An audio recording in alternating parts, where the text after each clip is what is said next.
Good afternoon. If I didn't say anything, this would go on all afternoon, for good reason. Mr. President, it is an honor to welcome you back to the State Department. On day one of this administration, you shared a few things with me. You told me something that we long discussed, reminded me that American engagement, American leadership is essential. If we're not engaged, if we're not leading, you said, someone else is likely to be doing it, and probably not in a way that advances our interests or values. Or maybe no one's doing it, and then we're likely to have a vacuum filled with bad things before it's filled with good things. But the other thing you told me, Mr. President, was that there's a greater premium than ever before on finding ways to cooperate, to coordinate, to work with other countries if we're going to get done what we need to get done for the American people. And so you instructed me, you instructed all of us to get out there, to rebuild, to rejuvenate, even to reimagine our alliances and partnerships. And I remember what you told me then. You said, we don't know when this is going to make a difference, when we're going to need these friendships, these partnerships, but someday, some way, somewhere, they're going to be critical for advancing the national interest. And that's exactly what the men and women of this department have done. And we've been able to carry out that charge for two reasons. First, the people you see before you, and so many others who are out in the field at our embassies and consulates. You said when you came here 4 years ago that the leadership of diplomats of every stripe doing the daily work of government is essential, and they proved it. That daily work has become nightly work, 24/7, 7 days a week, hammering out agreements, jumping into action in crisis, creating opportunities for our citizens around the world, producing expert advice for you and your team at the White House. Everyone here knows this work can be tough. It's often not very glamorous, but it makes us stronger. It makes the world a better place.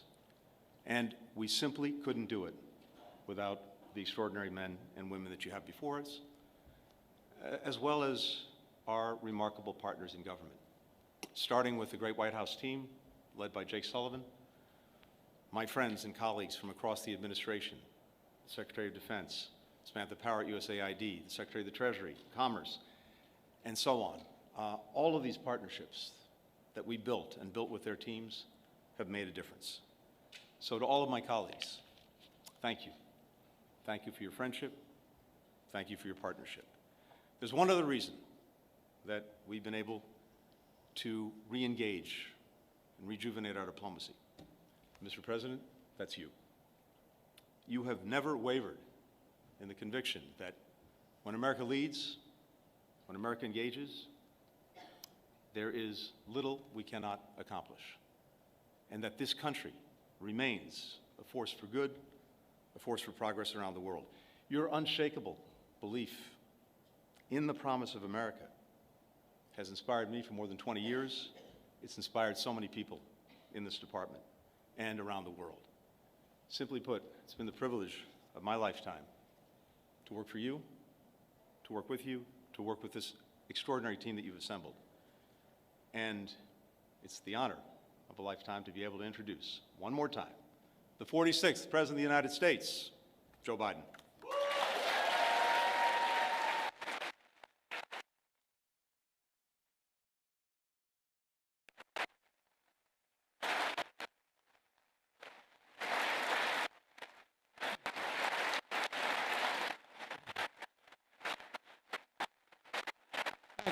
Thank you.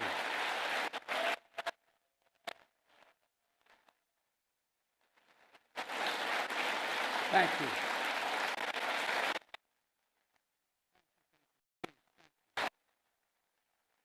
Thank you, thank you, thank you. Back at the State Department.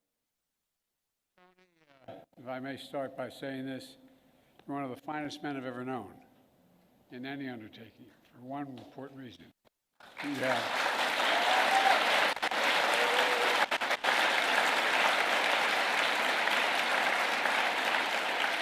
You're not only brilliant, you have incredible character. You have character. You have more integrity than almost anybody I know. Thank you for always sticking with me. Appreciate it. Folks, I'm grateful for his counsel and his friendship as well, but I also want to thank the members of my cabinet and the members of the Congress who are here today, and to all our diplomats and development experts, service members, and intelligence professionals. Many of the achievements we're going to discuss today were the result of your hard work, and that's not hyperbole, it's true. Thank you, thank you, thank you, thank you for your extraordinary service. You know, I come here to the State Department to report on to the American people on the progress we've made in the last 4 years in our foreign policy and our presidency. I've said many times, we're at an inflection point. The post-Cold War period is over. A new era has begun. In these 4 years, we faced crises that we've been tested. We've come through those tests stronger, in my view, than we entered those tests. This is a fierce competition underway. The future of the global economy, technology, human values, and so much else. Right now, in my view, thanks to our administration, the United States is winning the worldwide competition. Compared to 4 years ago, America is stronger. Our alliances are stronger. Our adversaries and competitors are weaker. We have not gone to war to make these things happen. During my presidency, I've increased America's power at every dimension. We've increased our diplomatic power, creating more allies than the United States has ever had in the history of our nation. We've increased our military power, making the most significant investments in the defense industrial base in decades. We've increased the technology power, taking the lead in artificial intelligence and other technologies of the future. And we've increased the economic power, building the most dynamic economy in the world from the bottom up and the middle out, not the top down. In short, Kamala and I took office, our nation had become stronger at home, are stronger in the world. And now, America is more capable and, I would argue, better prepared than we've been in a long, long time. While our competitors and adversaries are facing stiff headwinds, we have the wind at our back because of all of you.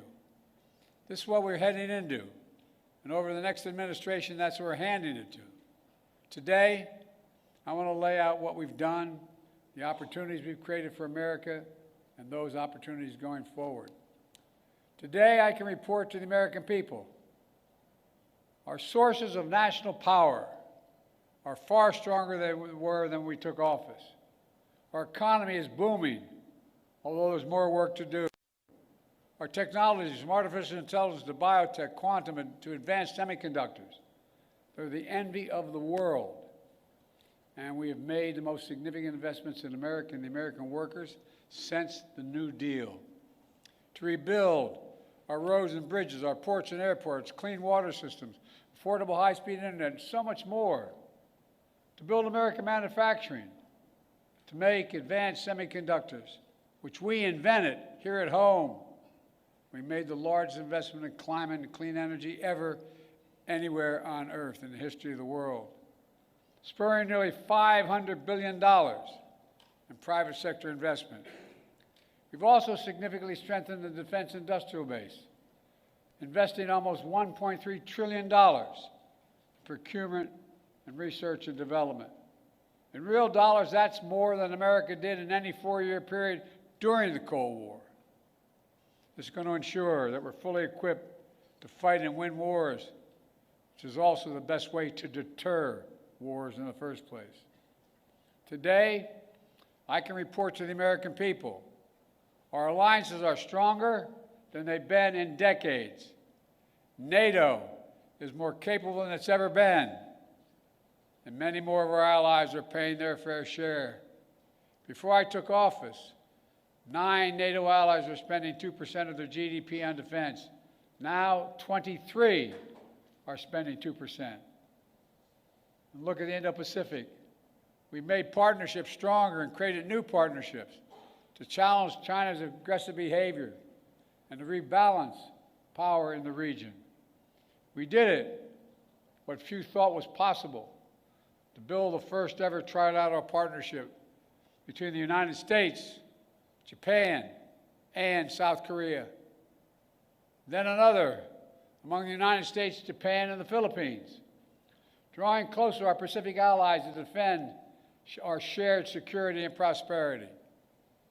We brokered a defense pact known as AUKUS among the United States, Australia, and the United Kingdom, connecting the Atlantic and Pacific allies as only America is able to do.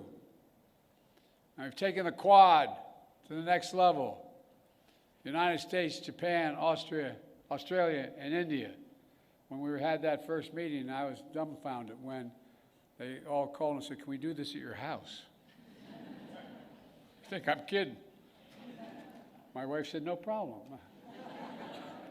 It was during the UN meeting, and we thought we were going to do it in New York, but they wanted to do it in Delaware. I said, "Why?" I said, "We can know, then people will know we're really friends." Our democracy, with vibrant economies, working closely, security, supply chains, technology, and so much more.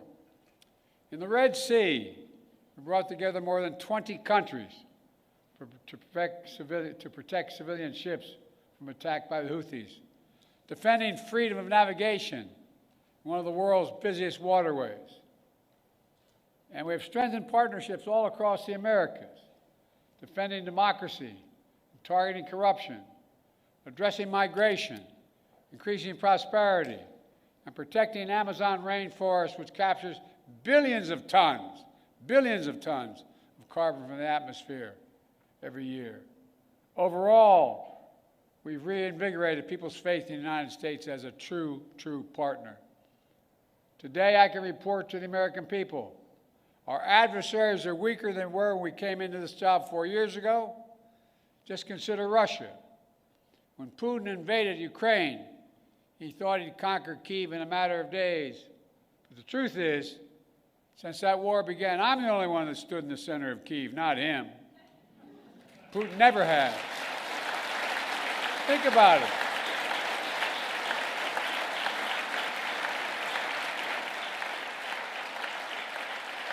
It was a long train ride, but I'm the only commander-in-chief to visit a war zone not controlled by U.S. forces.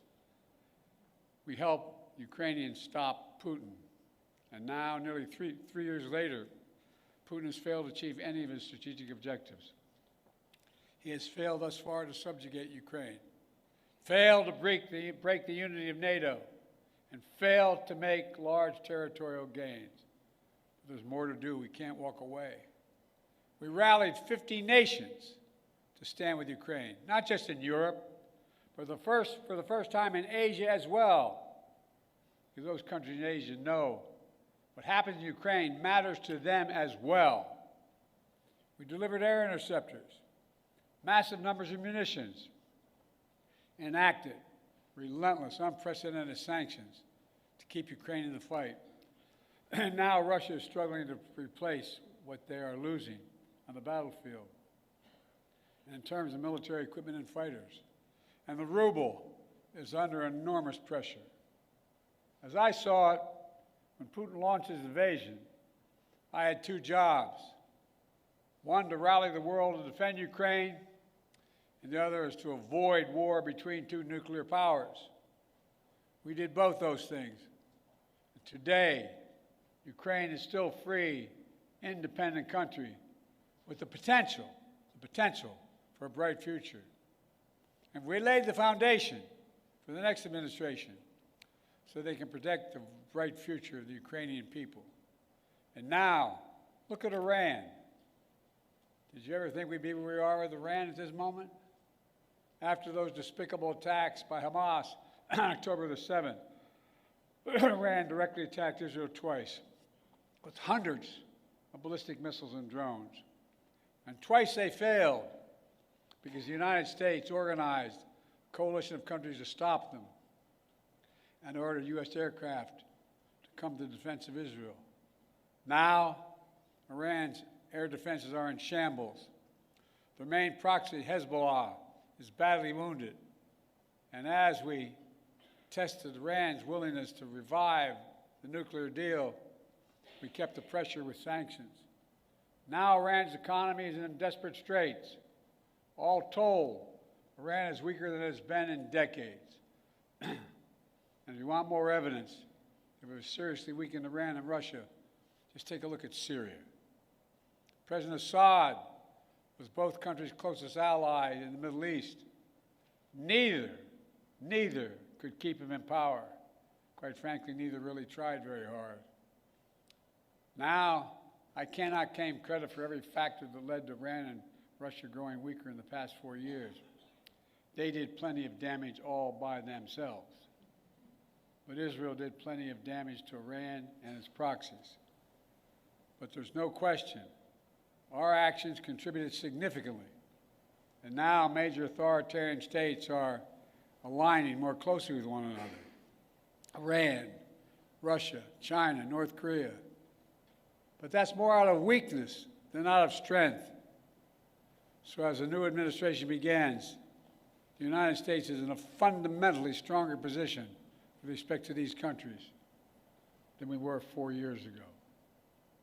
Today, I can report to the American people we're in a better strategic position in the long-term competition with China than we were when I took office. You all recall, many experts believe were predicting it was inevitable that China's economy would surpass ours. According to many predictions, that would happen by the year 2030 or shortly thereafter. But we in this room said no. If we make the investments in ourselves, we protect our workers and technologies, that will not happen. Now, according to the latest predictions, on China's current course, they will never surpass us, period.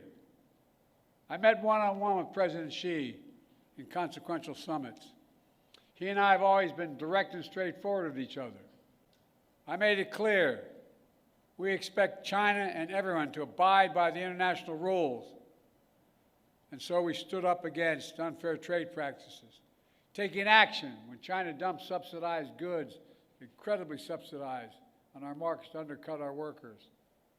We imposed target tariffs in critical sectors like cars, steel, and semiconductors, rather than across-the-board tariffs. We imposed historic export controls on investments, restrictions, to ensure that China cannot use the most advanced technology and sensitive data against us.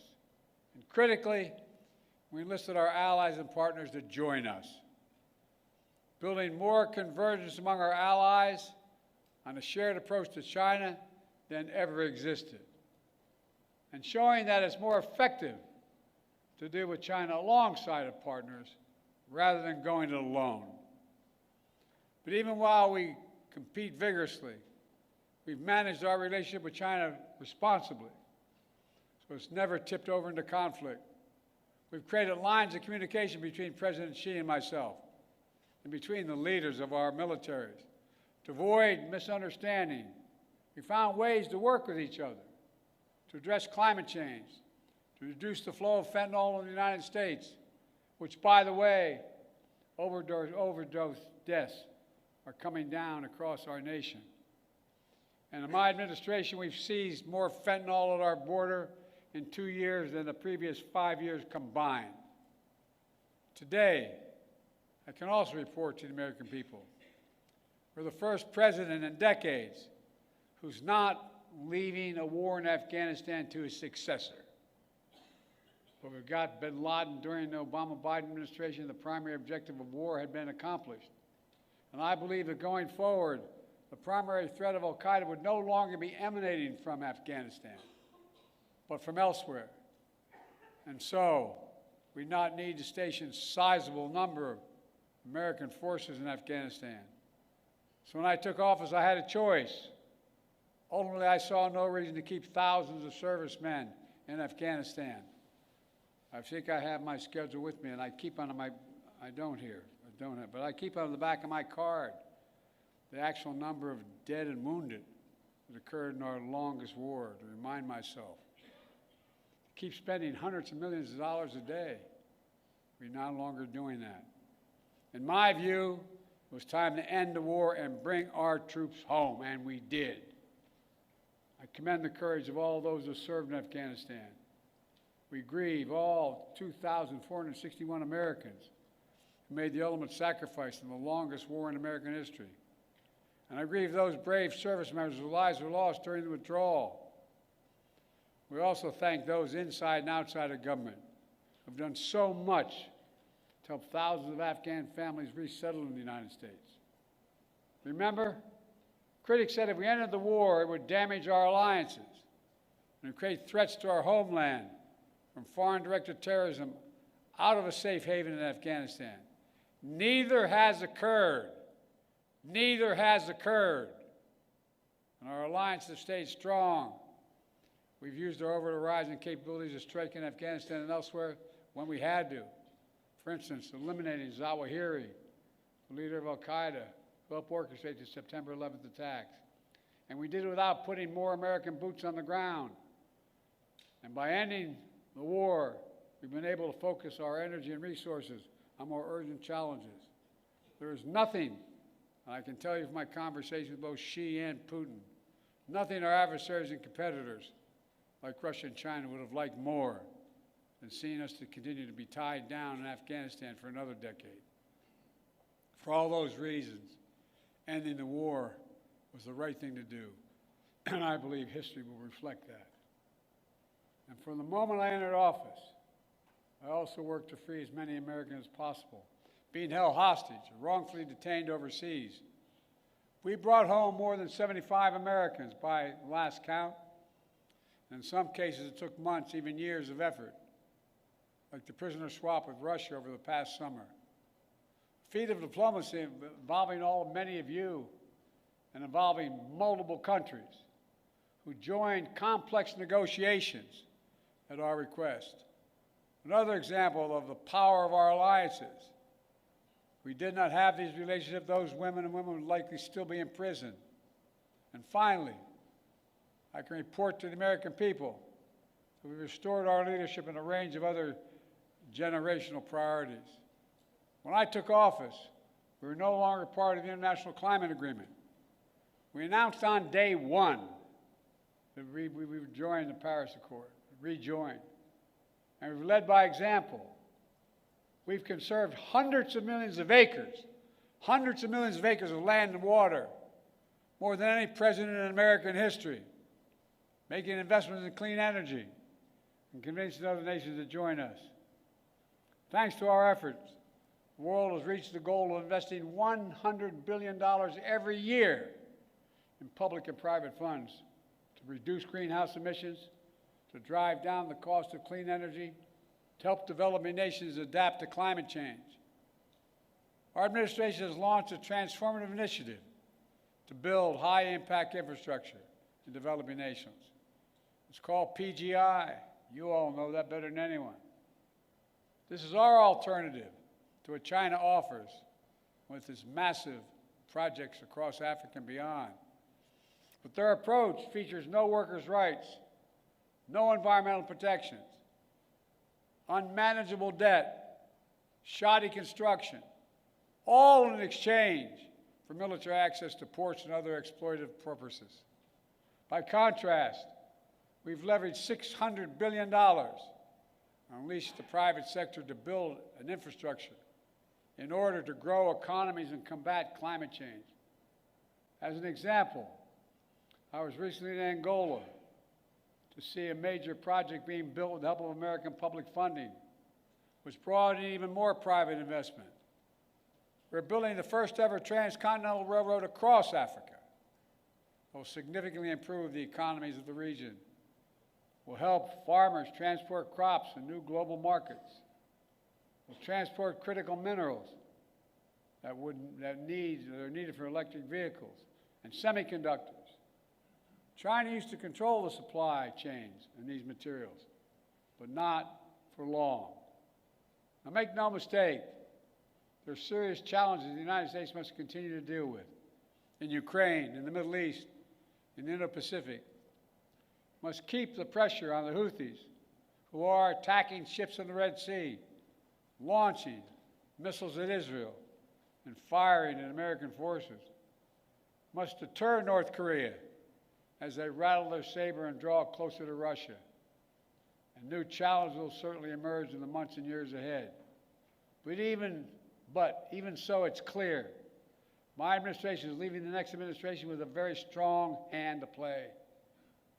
And we're leaving them in America with more friends and stronger alliances, whose adversaries are weaker and under pressure.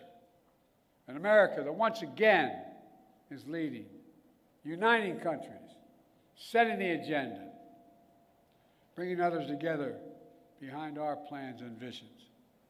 An America which is no longer at war, which has made historic investments in American workers, American energies, American factories, generating the strongest economy in the world, which is now in a much better position to win the future against any competitor.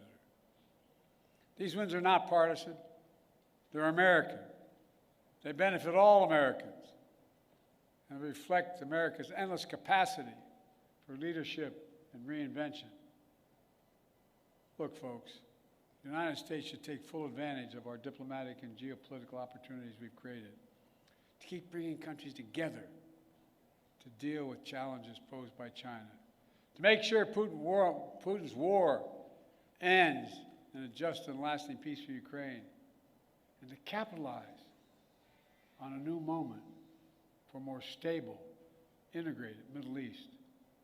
To do that, the next administration must make sure the fall of Assad does not lead to the resurgence of ISIS in Syria and across the region. It must carry forward the commitment that America will never allow Iran to acquire a nuclear weapon. And on the war between Israel and Hamas, we're on the brink of a proposal that I laid out in detail months ago, finally coming to fruition. I have learned in many years of public service to never, ever give up. So I spoke to Prime Minister of Israel yesterday. I spoke to Emir of Qatar today. I look forward to speaking with President Sisi soon.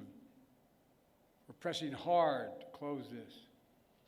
The deal we have structured would free the hostages, halt the fighting, provide security to Israel, and allow us to significantly surge humanitarian assistance to the Palestinians who've suffered terribly in this war that Hamas started. They've been through hell. So many innocent people have been killed. So many communities have been destroyed. The Palestinian people deserve peace and the right to determine their own futures. Israel deserves peace and real security. And the hostages and their families deserve to be reunited. And so we're working urgently to close this deal. And as we deal with immediate challenges, in my view, we have to look to the future.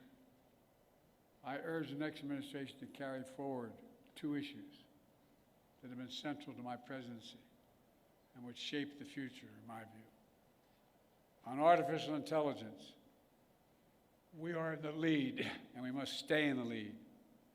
We must not offshore artificial intelligence, as we once did with computer chips and other critical technologies.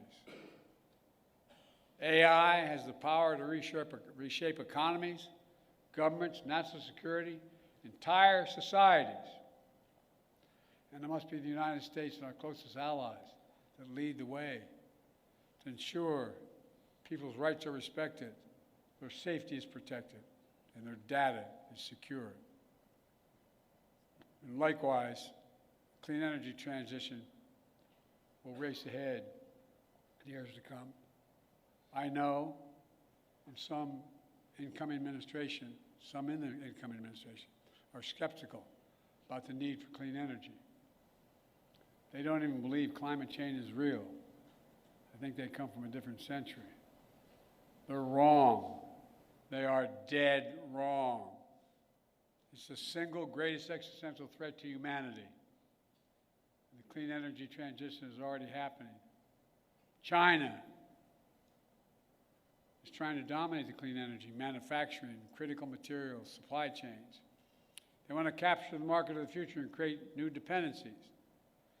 The United States must win that contest, and we will shape the global economy and the planet for decades to come. Let me close with this. Like many of you, I've dedicated a significant portion of my career to our nation's foreign policy. As chair of the Foreign Relations Committee as a senator, vice president for 8 years, and now president of the United States, I put together one of the most competent foreign policy teams, I would argue, in American history, sitting in this room and before my eyes. Throughout my career, the world has undergone tremendous change, but certain things have always held true. At our best, America leads not only by the example of our power, but the power of our example.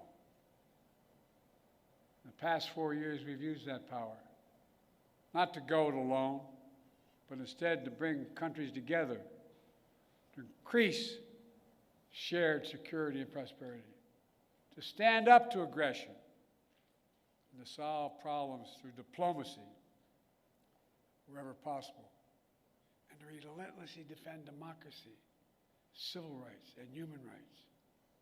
Because that's who we are. That's who we are. You've heard me say it many times before. We're the only country on earth founded on idea. Every other country is founded on geography, religion, ethnicity, or some other unifying factor. But America was built on an idea, literally, not figuratively. That idea was all women and men are created equal. The idea that has inspired the world for 250 years and counting. We're always reaching to do better, always looking to the future, and at our best, always seeking progress for our people and for people everywhere. It's been the honor of my life to serve as your president. Today, I'm optimistic about our future, as optimistic as I've ever been. Just have to remember who in the hell we are. You've heard me say it many times. We're the United States of America, for God's sake. There is nothing beyond our capacity if we do it together and commit to it. Nothing. So thank you all for all you've done. I hope many of you are going to be staying in the next administration to keep this moving. May God bless you all, and may God protect our troops. Thank you, thank you, thank you. Thank you. Thank you.